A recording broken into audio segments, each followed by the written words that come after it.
1922 से पहले सऊदी अरब का नाम सऊदी अरब नहीं बल्कि हिजाज मुक़द्दस था। खिलाफत उस्मानिया दुनिया के 3 बर्रे आज़मों पे 623 साल यानी 1299 से लेकर 1922 तक कायम रही। जब भी दुनिया में मुसलमानों पे जुल्म व सितम होता तो तुर्की की हुकूमत इसका मुँह तोड़ जवाब देती। अमेरिका, इंग्लैंड, यूरोपियन, नसरानी, यहूदी को अगर सबसे ज़्यादा खौफ था तो वो खिलाफत उस्मानिया का, हुकूमत का था। अमेरिका, यूरोप जैसों को मालूम था कि जब तक खिलाफत उस्मानिया है हम मुसलमानों का कुछ नहीं बिगाड़ सकते। अमेरिका, यूरोप ने खिलाफत उस्मानिया को ख़त्म करने की साजिश शुरू की। 19वीं सदी में सल्तनत उस्मानिया और तुर्की के दरमियान बहुत सी जंगें भी हुईं।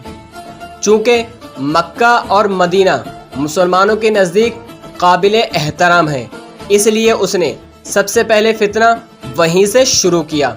अमेरिका और यूरोप ने सबसे पहले एक शख्स को खड़ा किया जो ईसाई था, ऐसी अरबी ज़ुबान बोलता था कि किसी को उस पर शक तक नहीं आया।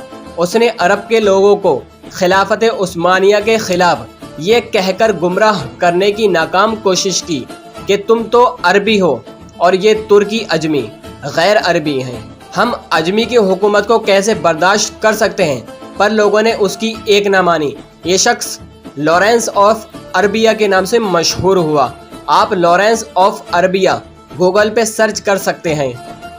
फिर अमेरिका ने एक शख्स को खड़ा किया जिसका इब्ने अब्दुल वहाब नजदी था।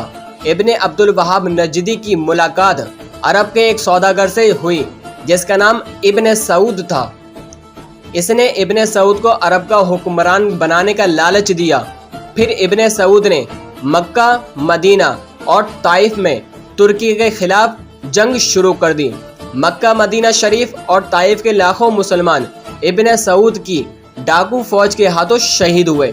जब तुर्की ने देखा इब्ने सऊद हमें अरब से निकालने और ख़ुद अरब पे हुकूमत करने के लिए मक्का, मदीना शरीफ और ताइफ के बेकसूर मुसलमानों को कत्ल कर रहा है, तब तुर्की ने आलमी तौर पे ये ऐलान कर दिया, हम इस पाक सरजमीन पे कत्ल गारत पसंद नहीं करते। इसी वजह से खिलाफत उस्मानिया को ख़त्म कर दिया गया, जिसकी वजह से 40 नए मुल्क वजूद में आए। फिर अरब के मुसलमानों का जवाल शुरू हुआ। हिजाज मुक़द्दस का नाम 1400 साल की तारीख में पहली बार बदला गया। इब्ने सऊद ने हिजाज मुक़द्दस का नाम अपने नाम पे सऊदिया रख दिया और इस फितने का जिक्र हदीस शरीफ में भी मिलता है। इसी वजह से अल्लाह तबारक व तआला के प्यारे पैगंबर हुज़ूर सल्लल्लाहु अलैहि वसल्लम ने नजद के लिए दुआ नहीं फरमाई थी। इसी नजद में इब्ने अब्दुल वहाब नजदी पैदा हुआ, जिससे अंग्रेज़ों ने एक नए मजहब की बुनियाद डलवाई और यही शहर मुस्लिमा कज़्ज़ाब की जाए पैदाश भी है। लेकिन दुनिया भर के मुसलमानों की आंखों में धूल झोंकने के लिए अंग्रेज़ों ने इसका नाम भी तब्दील कर दिया कि रियाद रख दिया, जो आजकल सऊदिया का दारुल हुकूमत भी है।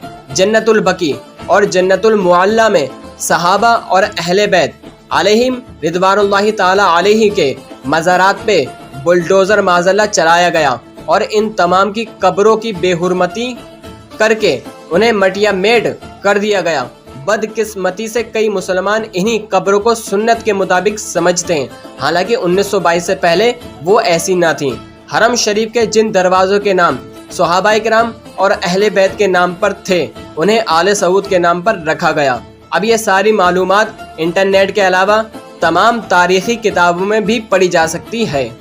अंग्रेज़ों ने अपनी इस साजिश की कामयाबी पर 1962 में हॉलैंड में लॉरेंस ऑफ अरबिया के नाम पर फिल्म भी बनाई, जो बहुत ज़्यादा बार देखी जा चुकी है। यहूद व नसारा को अरब में आने की इजाज़त मिल गई। जिस दिन इब्ने सऊद अरब का बादशाह बना, उस दिन एक जश्न हुआ।